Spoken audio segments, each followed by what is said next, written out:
Bonjour Bruxelles, l'invité de 8h15. Voilà, et ce n'est pas un, mais ce sont deux invités que nous avons ce matin, Fatima Zibou et Yann Gossens, les chargés de mission pour la préparation de la candidature de Bruxelles au titre de capitale européenne de la culture. Bonjour à tous les deux. On parle de Bruxelles, c'est la région bruxelloise, et il y a une information ce matin, c'est la commune de Molenbeek qui portera cette candidature. Pourquoi est-ce qu'on décide de mettre le focus sur Molenbeek ?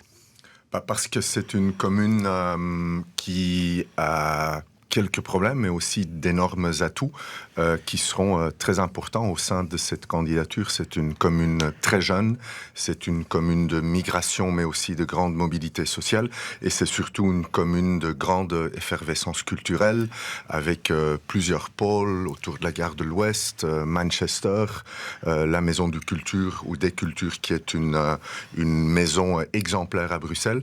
Donc de construire à partir de cette commune que beaucoup de gens ne connaissent pas, mais ils ont une opinion dessus, ça nous paraît très pertinent. Et c'était en résonance avec les critères de l'Europe qui veut que ce projet transforme un territoire. Ouais. Et donc quand vous dites ont une opinion, vous pouvez dire stigmatise parfois, parce que Molenbeek, son image est quand même relativement associée, toujours aujourd'hui encore, à la période des attentats. Il fallait que ce soit une commune en particulier qui rentre la candidature. Ça n'aurait pas pu être la région bruxelloise dans son ensemble ?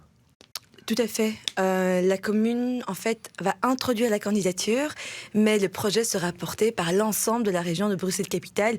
Par conséquent, toutes les communes seront impliquées dans le processus, qui est une belle opportunité pour faire en sorte qu'à travers la culture, on réussisse le pari de la cohésion sociale à Bruxelles. Ouais, donc c'est Molenbeek en tête de gondole pour s'exprimer de manière marketing, mais c'est les 18 autres communes qui se retrouveront derrière ? On va créer plein de ponts entre Molenbeek et d'autres communes à travers le canal qui est au cœur du nouveau centre élargi de Bruxelles. Et effectivement, on n'a pas le choix parce que l'Europe dit que des régions ne peuvent pas déposer. Et Mulhouse-Bruxelles l'a déjà été. Oui, la ville de Bruxelles, elle l'a déjà été en 2000, si je ne me trompe pas. Capitale de la culture. Il y a d'autres candidates belges pour ce titre pour 2030. Il y a Gand, il y a Liège, il y a Courtrai. C'est quoi l'avantage de Bruxelles ou de Molenbeek par rapport à ses concurrents ? La plus-value de Bruxelles et de Molenbeek en particulier, c'est clairement sa diversité qui est sa force.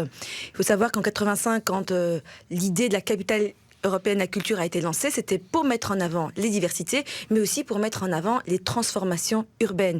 Et donc là, on a une très belle opportunité pour essayer de créer quelque chose qui pourrait inspirer d'autres villes en Belgique et au-delà. Donc je pense que notre carte, c'est véritablement celle-ci, créer des liens, créer des ponts, c'est vraiment l'enjeu de cette candidature. Est-ce que ça veut dire, Yann Gossens, vous avez été directeur du KVS, un grand théâtre, c'est-à-dire que la culture, c'est pas seulement ce qui se passe dans les théâtres, pas seulement ce qui se passe à la Monnaie, pas seulement ce qui se passe dans les musées ? Effectivement, les espaces publics bruxellois, la culture portée par tous les citoyens bruxellois sera au cœur de ce projet. Un habitant sur deux à Bruxelles a moins de 30 ans, et un habitant sur deux a aussi des racines ou des origines étrangères. Ça veut dire que ça doit se refléter dans votre candidature ? Effectivement, et c'est ça que nous voulons mettre en avant, Bruxelles comme ville laboratoire, très jeune, super diverse, avec 180 langues. Il n'y a pas de ville plus diverse en Europe, où en plus on ne fait pas de guerre, mais où le vivre ensemble est bon, et c'est ça que l'Europe peut apprendre de nous. Ouais, ça veut dire quoi ? C'est-à-dire que la culture bruxelloise, c'est non seulement Rubens et Bosman et Copenhagen, pour donner deux exemples, mais c'est aussi le rail, le rap, le graphe aujourd'hui ? Tout à fait. On aura une attention très particulière pour cette culture dite underground, qui fait la force de Bruxelles, mais qui n'est pas toujours assez visible. Donc la question de la jeunesse... Ça peut faire grincer des dents, ça, Fatima Zibou. Pour quelle raison ? Parce que ça n'est pas forcément ce que tout le monde considère comme de la culture. Je prends le graphe, par exemple. Et pourtant, c'est de la culture urbaine. J'ai fait une thèse de doctorat sur les expressions culturelles et artistiques, avec un focus sur les cultures urbaines. Il est incroyable de voir ce vivier d'artistes, dit souvent la diversité, qui fait un travail extraordinaire, qui mobilise des milliers de personnes chaque semaine à Bruxelles et qui est complètement invisibilisé. Notre enjeu est de rendre visible l'invisible. Ouais. Alors, on va parler de diversité, justement, parce que lors de votre nomination, je rappelle que vous avez repris le flambeau avec, à après Hadj Al-Habib, qui est devenu ministre. C'était au mois de juillet de l'année dernière, si je ne me trompe pas. Il y a quand même eu des critiques, notamment de parlementaires, vous demandant d'appliquer une stricte neutralité dans votre fonction de chargé de mission. En clair, on vous demandait de retirer votre foulard. Qu'est-ce que vous leur répondez ? Effectivement, il y a un député qui a demandé de retirer mon foulard et j'ai envie de lui répondre depuis quand un homme va me dicter la façon dont je m'habille. Si j'ai envie de porter un décolleté, des talons, une mini-jupe, un foulard, ce choix me regarde. Pendant 20 ans, j'ai été engagée pour Bruxelles au service de tous les Bruxellois, sans exception. Je ne suis ni militante écologiste, ni socialiste, ni libérale, ni proche d'aucun mouvement. Que les choses soient claires une fois pour toutes. Je suis au service de tous les Bruxellois et je me concentre sur un projet qui se veut constructif, positif, pour faire rayonner Bruxelles. Ouais, il y a eu des pressions, vous avez dû renoncer à un débat au musée juif, parce qu'il y avait des menaces de perturbation. Vous le vivez comment ? Écoutez, est-ce que ça perturbe votre travail pour Bruxelles 2030 ou pas ? Je le vis de façon sereine, parce qu'effectivement, il y a eu à un moment donné des menaces, mais la réponse qui a été apportée directement, et en l'occurrence par des personnalités de la communauté juive et le musée juif, c'est de m'inviter quelques jours après pour un iftar. Et c'est un événement extraordinaire qui n'a pas beaucoup été relayé médiatiquement, mais qui est un moment important. On fait parfois beaucoup de focus sur les personnes qui font beaucoup de bruit et du vacarme, mais on oublie que sur le terrain, au quotidien, des gens construisent à faire ensemble. Ouais, ces questions de clivage, Jan Goossens, ça fait partie du Bruxelles d'aujourd'hui. C'est des choses dont on va devoir débattre dans notamment ce processus de désignation de capitale culturelle ou pas ? Sans doute, mais de manière positive et en regardant l'avenir, et je veux insister là-dessus. Ce qui s'est passé autour de Fatima était blessante pour elle, mais au bout du compte, ce sont des combats d'arrière-garde. Moi, je me sens privilégié, et c'est un honneur de pouvoir travailler ensemble avec quelqu'un qui a les compétences, les contacts, l'enthousiasme, l'énergie de Fatima. Et si des femmes comme Fatima Zibou à Bruxelles ou Dalila Hermans à Bruges d'ailleurs ne peuvent pas contribuer à l'avenir de nos villes, nous avons un grand problème et beaucoup de jeunes dans nos villes se diront qu'ils n'auront pas de place dans cet avenir, et ça c'est très très problématique. Il va falloir que les jeunes bruxellois, quelle que soit leur origine ou leur manière de se vêtir, ou quel que soit ce en quoi ils croient ou ils ne croient pas, ils vont se retrouver dans votre candidature. Vous allez y travailler ou pas ? C'est essentiel, c'est le cœur du projet. On veut déplacer les clivages linguistiques, les clivages communautaires, origine culturelle et sociale. Comment est-ce que vous allez faire ? Alors comment on s'y prend ? En criant à nous Bruxellois. C'est vraiment l'enjeu de la candidature. Il faut qu'on puisse comment on crée un créer nous Bruxellois, Fatima ? La culture est un formidable liant. La culture est un formidable véhicule qui permet de faire appel à des émotions, les émotions qui font appel à l'universel.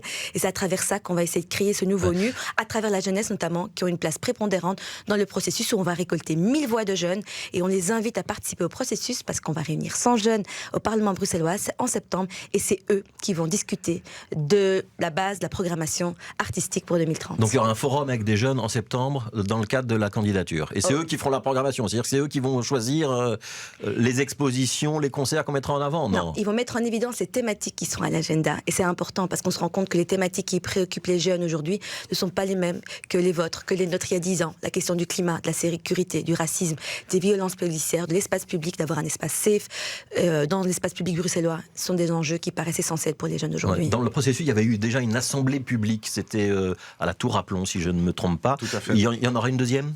Oui, à partir du 28 juin jusqu'au 2 juillet, au Hall de Schaerbeek, où il y aura de nouveau des centaines et des centaines de Bruxellois qui viendront débattre. Il faudra s'inscrire pour participer, ou ce sera ouvert à tout le monde ? Non, c'est ouvert à tout le monde, et il y aura des programmations culturelles dans plein d'autres communes bruxelloises, Anderlecht, Molenbeek, tous les soirs. Donc ça va être une semaine effervescente qui mettra en débat et en œuvre ce que sera notre projet.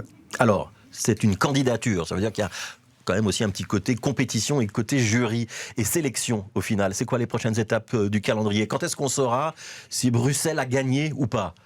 Nous présenterons notre projet fin 2024, comme toutes les autres villes belges qui le souhaitent.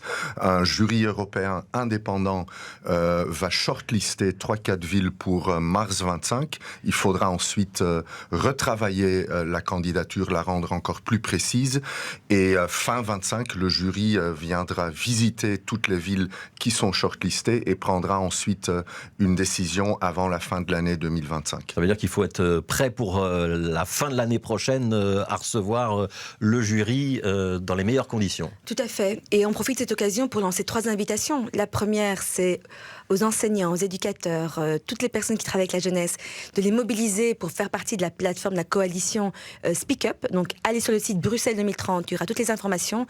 Deuxième rendez-vous, c'est la Summer Assembly, où tous les Bruxellois sont invités au Hall de Schaerbeek pour participer à ce laboratoire d'idées qui va nous nourrir dans la réflexion. Et le troisième rendez-vous, c'est cet appel à candidature pour 100 jeunes Bruxellois de moins de 30 ans pour faire partie de notre Youth Coalition. Voilà, et ça, ce sera pour le mois de septembre. Et voilà, ça, ce sont donc les 3 rendez-vous lancés, donc bruxelles2030.brussels ou .be .be. Bruxelles2030.be pour avoir toutes les informations. Merci Fatima Zibou et merci Yann Gossens.